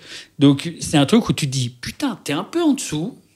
T'as ton petit public, un peu à la Didier Super, tu vois. Tu fais ta petite vie. Après, tu remplis pas des zéniths, mais tu quelque part, tu arrives à en vivre. Et ben, je pense que tu es plus heureux que d'avoir été numéro 1 et après que ton téléphone sonne plus. Ouais, c'est vrai. En fait, et puis déjà, le côté un peu anonymat, la plupart du temps, c'est cool, quoi. Ouais. Aussi. De pas être systématiquement reconnu, je pense que c'est quand même une tranquillité. Alors moi, j'avais fait pour M6, je peux vous le dire, j'avais fait et le salon de l'agriculture et genre pour rigoler un salon canin dans banlieue de Lyon. J'étais arrivé au salon de l'agriculture, j'étais les Beatles. C'est parce que là, c'est mon public. Ouais. C'est des gens qui barbus, viandards, qui aiment bien la bonne bouffe, la bonne picole, le machin, le bien manger, le bien-être, etc. Qui ont des valeurs, du terroir et tout. Donc là, forcément, c'était chicandier. Ouais. J'arrive au salon canin en banlieue de Lyon avec les caniches à mes mères, tu vois. J'ai pas été reconnu une fois. Pas une seule fois. Pourtant, il y a eu du monde. Hein. Il y avait 2000 personnes. Et là, moi, j'étais style... tiens, je vais en interviewer... non, zéro.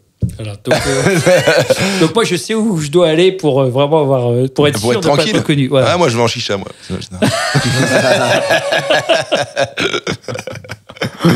Non, j'avais joué en chicha d'ailleurs. C'était assez. Et c'est pas les pires souvenirs de ma vie, la chicha. Je sais pas si t'as déjà fait, mais. Non.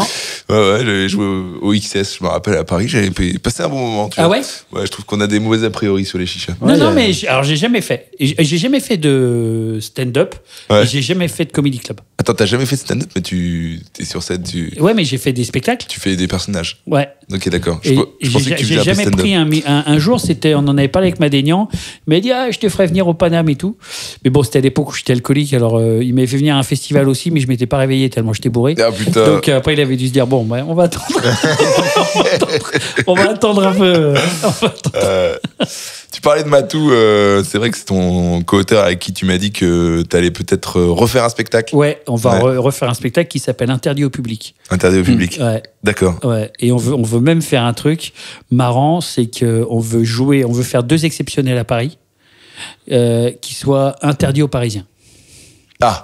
Alors comment tu contrôles à l'entrée? Eh ben, tu contrôles l'entrée avec une attestation tu sais, comme quand tu dois faire une attestation comme quoi sur l'honneur. t'habites à EDF ou un truc comme ça et que tu payes ton électricité, tu vois. Il faut pas que ça soit Paris, quoi. D'accord. Pièce d'identité, une attestation et tu peux rentrer.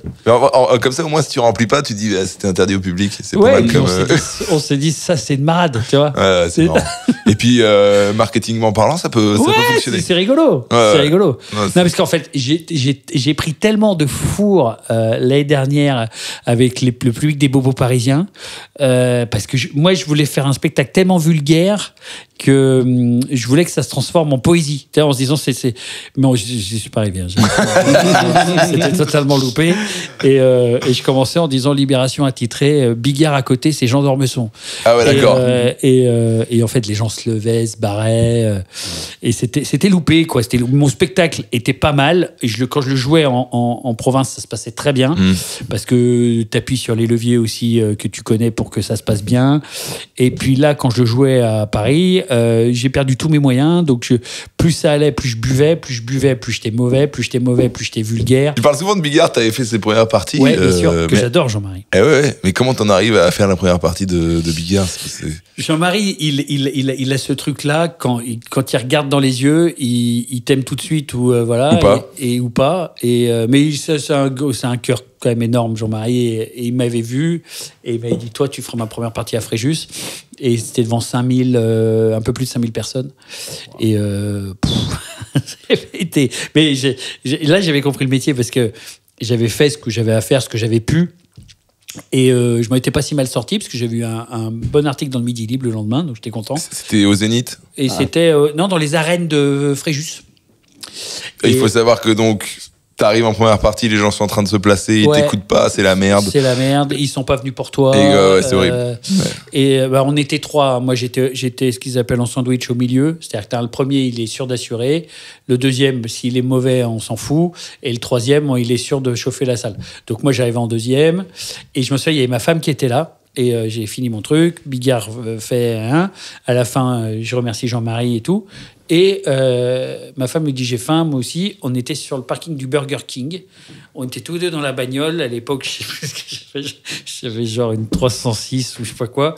On était comme ça avec un burger qui avec le ketchup qui tombe sur la chemise alors que je venais de jouer devant 5000 personnes et en train d'écouter Rire et Chanson. Et ma femme m'avait dit ça va être ça notre vie. Ah ouais. J'ai l'impression que ça va être un peu ça notre vie. Putain, ça l'a pas fait rêver. Non, mais elle a été cool. C'est pour ça que je la mets avec moi parce qu'elle en a tellement subi, vécu, la pauvre. Que voilà. Mais ouais, je lui ai tout fait vivre. Des montagnes. Mais elle est pas du tout showbiz, elle s'en fout. Elle s'en fout d'une violence. Ouais. Alors je me souviens une seule fois, on a fait un truc showbiz. Je suis très pote avec FX de Maison. Il nous invite chez lui. C'est la première fois de notre vie qu'on est invité chez une vedette. En bonne et due forme. Et moi, c'était les 40 ans de ma femme. Donc ma femme, toute mignonne, elle s'habille, elle met un petit blazer et tout. Je lui dis, tu sais, je pense qu'ils seront en t-shirt, jean. Et elle me dit, non, mais je me suis pas habillée. Je dis, si, on dirait que tu vas à un mariage. Mais pas du tout, etc. Donc je la vois arriver avec son petit truc, etc. Et on est arrivé là-bas. Et finalement, on s'est pris une murge énorme. On a tous fini en culotte et slobard. Et François-Xavier était tellement bourré qu'il a voulu apporter le gâteau à ma femme. Et il est tombé par terre. Ah putain. Le gâteau, et on a fini tous les 4 en slobard en train de le manger à la cuillère. Ah ouais. Donc je lui ai dit, tu vois, ils sont comme nous. C'est des gens, ils sont pareils. Ouais, j'avais rencontré François-Xavier de Maison au Zénith de Toulouse, d'ailleurs. J'avais fait un passage et j'avais trouvé très humble, très cool, ce mec. Ouais, c'est un très très gentil garçon Ouais. qui, pour le coup, connaît tout le monde. Et je crois d'ailleurs, j'ai pu lire quelque part que ça serait peut-être le prochain Obélix. Mais et j'ai lu ça de travers. Je ne sais pas si c'est vrai ou pas. Tiens, tu peux vérifier en direct. François-Xavier de Maison, Qui serait prochain pressenti comme Obélix. ouais. Mais est-ce qu'il est assez gros même? Bah justement, parce qu'en plus il surveille toujours son poids. Je me suis dit putain, le pauvre, s'il lui font parce que Gilles, il les a encore, hein. Ah ouais. Il n'arrive pas à s'en débarrasser, hein. Non, mais ça le faisait chier sur le tournage, parce que comme il y avait eu le Covid au milieu, il avait été obligé de garder 15 kilos de plus. Non. C'est ça, oui, c'est ça, hein, c'est fixe de Maison. Je ne vois pas, non, il parle juste de Jonathan Cohen, mais je trouve pas de rumeur sur De Maison. Si, moi j'ai vu une rumeur sur De Maison. Ah bah c'est... En tout cas... À confirmer ou pas. Mais qui on verrait mieux que François-Xavier de Maison? Faudrait un autre gros. Il n'y en a pas tant que ça, hein.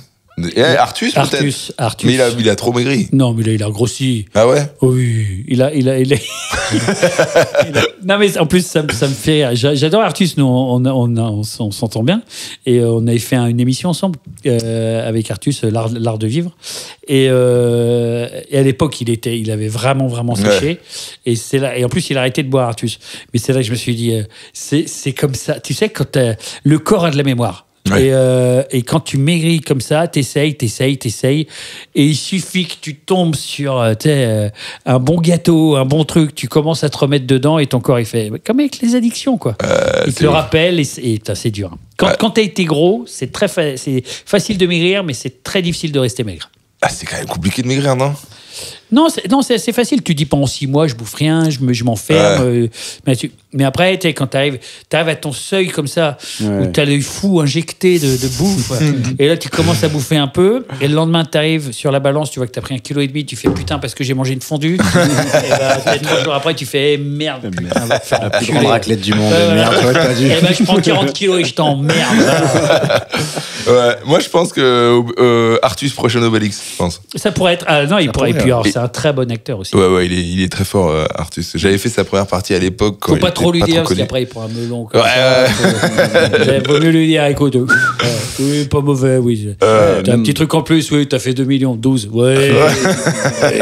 Pareil, il doit avoir une petite bite lui aussi. Ouais, moi je l'ai vu, toute petite, une micro-pénis, à mort. Non mais c'est cool, mais on a hâte de voir du coup ce prochain spectacle qui va se faire coécrire avec Matou. T'avais regardé des trucs toi de Matou? Ouais, mais j'avais vu que t'avais déjà fait un spectacle avec lui. Ouais, en 2 même. Ok. Un qui s'appelait Un jour sans fin et un qui s'appelait Matin chantant. Et là on fait un spectacle qui est totalement anti-wokiste. Anti-wok. Ouais, totalement. Tu sauras t'as déjà une idée du titre? Oui, c'est interdit au public. Et pardon, tu l'as dit. Interdit au public et vraiment on se lâche. Il y a zéro filtre, zéro rien. C'est en duo. Ouais. Avec Matou. Ah, on a hâte. Non, parce qu'au moins on se dit interdit au public, parce que souvent il y avait les gens, ils viennent te voir et puis ils disent ah ouais, mais on savait pas que c'était. Non, c'est marqué sur le truc. Ça va être marqué, t'es anti-woke, anti-truc. C'est marqué sur l'affiche. Si là vraiment tu rentres et que tu repars, c'est vraiment que tu vois. C'est là pour le coup, tout est dans le titre. On t'a mis au parfum, quoi. Voilà. Non, c'est top. J'ai vu aussi du coup le livre aussi qui arrive bientôt, et je crois que tu as tourné un film aussi avec Olivier Marchal. Alors. On a fait un scénar qu'on nous a commandé, qui a été validé. Au début, Olivier, il voulait réaliser, puis après, en fait, il s'est pas senti parce qu'il m'a dit oui. Puis après, il m'a dit c'était sa première comédie. Et c'est vrai que c'est casse-gueule parce que se dire je vais faire ma première comédie avec Chicandier, lui il a ses gimmicks, hein. Il aime bien le polar, il aime bien les flingues, il aime bien Marseille, il aime bien. Comme je le dis souvent, je dis t'aimes bien quand il y a un flic alcoolique qui prend sa douche et qu'on voit les impacts de balles dans le dos, tu vois. Et je lui ai dit, non, c'est le truc que je lui ai dit. C'est lui qui m'avait donné envie d'ailleurs de faire un spectacle anti-woke parce que je lui avais dit mais pourquoi Victor Belmondo parle comme une Kaira du 9-3. Et je dis, mais d'où il est né parce que je dis, tous les acteurs, tu fais parler comme ça, là. Je dis, Victor Belmondo, on est d'accord. T'es le petit-fils de Jean-Paul Belmondo. C'est-à-dire que le mec, il a grandi à Neuilly et les week-ends, il était sur des circuits automobiles. D'accord, ouais. Putain, c'est ouf. On se parle comme ça, si bon, et donc... mais la fille d'Olivier, elle parle comme ça. Zoé Marshall, elle parle comme ça. Ah oui. C'est les Bourges qui parlent comme les Kaira de banlieue. C'est à la mode. C'est à la mode. Mais justement, nous, on veut pas être à la mode. On a hâte de voir ça. Et c'est quoi ce film là? C'est quoi le film exactement? Parce que moi j'ai pas Non, t'en avais juste parlé, mais je crois qu'il n'y avait pas de nom encore qui était sorti. Alors, nous, justement, on est en train de voir avec la prod. Et en fait, non, pour tout vous dire, pour être totalement honnête, ce que je le suis, on a fait un super scénar, il a été validé, on est en train de voir pour les acteurs, etc. Et là, à un moment donné, ils voulaient nous diluer un peu le scénar, qui était un truc un peu à la Torrente, des films espagnols où c'est rentre dedans, etc. Comme souvent les producteurs de cinéma, ils ont peur, les financiers ont peur, il leur faut des noms. Et moi, si c'est pour faire un énième comédie française avec une suite de noms, mais dont le scénar est dilué dans de la flotte, honnêtement, moi, j'y vais pas. Donc, c'est soit on fait comme on a envie que ça se fasse, soit on fait pas. Et auquel cas, c'est pas grave. On fera autre chose. Voilà. Ouais. Mais moi, je préfère faire un film avec mon matou à 50 000 boules dans ma piole où on dit toute la merde qu'on a envie de dire, plutôt que voir cette 96e comédie française qui n'a aucun sens. Avec une affiche bleue. Je ne dis rien. Je ne cite personne. Tu ne me feras pas dire du mal. Qu'est-ce qu'on a fait Mais en plus, notre troisième co-scénariste était Guy Laurent qui a écrit le scénario de Qu'est-ce qu'on a fait au bon Dieu. Ah, d'accord. Ouais. Non, mais je dis qu'est-ce qu'on a fait au bon Dieu, c'est souvent la référence. Ouais, non, mais qu'est-ce qu'on a fait au bon Dieu? Moi, je trouve que encore le premier, il y allait. C'était sympa. C'est comme là, l'autre jour, je me suis rematé et je me souvenais plus qu'il était aussi incisif avec Jonathan Cohen, avec Fabrice Eboué et avec Guillaume de Tonquet ensemble. Il y a un curé, imam et un rabbin. Ramzi Bedia qui est dedans voilà, aussi. Et Ramzi, je l'ai revu. Ouais. Mais il est génial ce film. Je sais pas si on pourrait le sortir aujourd'hui.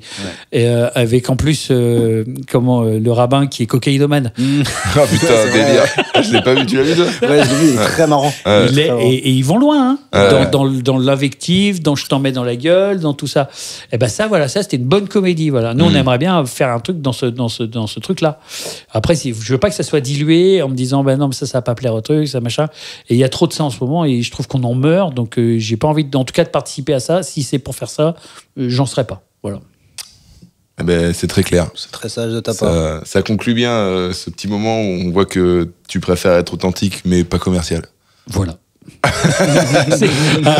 Aux grandes dames de ma femme qui n'aura jamais sa maison. Voilà, et qui n'aura jamais de Louboutin. On va rester dans le parking du Burger King. C'est ça, on va rester en lotissement avec mon petit bras zéro Weber. Exactement.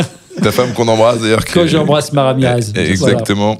Voilà. On arrive à la fin. Moi j'ai des dernières questions. Ah, une dernière question. Est-ce qu'il y a des significations aux pins que tu as aujourd'hui? Oui. Pour ceux qui nous écoutent, donc il y a un pins Batman. Déjà d'une parce que je sais que mes potes qui vont regarder, ils vont se dire il a remis ses pins de merde. Je fais toujours exprès de les mettre. Et en fait, je ne sais pas pourquoi, je me suis mis sur une passion pins. Depuis que je suis sorti de la clinique, j'ai une passion pins. Il y a un magasin à Saint-Étienne où ils refont des pins et des badges. Et donc, évidemment, il y a Gainsbourg avec le meilleur album de Gainsbourg, You're Under Arrest. Là, on est sur Michael Madsen, qui est un acteur américain que j'adore. Il y a eu un reportage sur lui. C'est vraiment les derniers punks. C'est-à-dire que, évidemment, c'est punk, rock, sexe, drogue. C'est un peu le Charlie Sheen. D'ailleurs, un de ses meilleurs potes, c'est Charlie Sheen.